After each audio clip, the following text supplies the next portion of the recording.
Международные спортивные игры «Дети Азии» завершаются. В 6-х по счету играх приняли участие более 4000 атлетов из 38 стран мира. Это самые масштабные соревнования за всю историю проведения этих игр.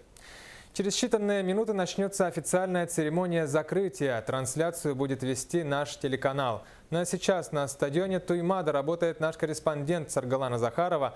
Она на прямой связи со студией со всей последней информацией о торжественном закрытии. Саргалана, добрый вечер. Тебе слово. Всего через полчаса начнется торжественная церемония закрытия 6-х международных спортивных игр «Дети Азии».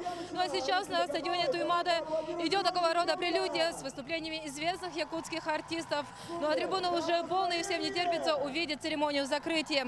Ее начнут с чествования судей и победителей соревнований. Также зрители наконец услышат долгожданную речь от основателя игр «Дети Азии», первого президента Якутии Михаила Николаева.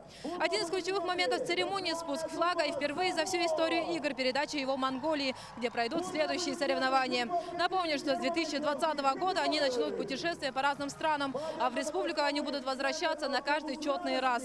То есть зажжется огонь в Якутске снова только через 8 лет.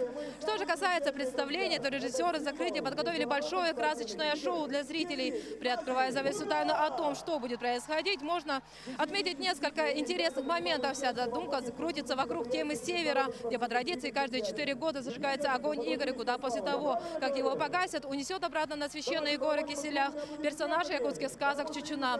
Так же, как и на открытии, действие будет происходить не только здесь, но и на территории спортивного комплекса «Триумф». Там развернется большое мультимедийное шоу, а завершит церемонию праздничный фейерверк. Влад?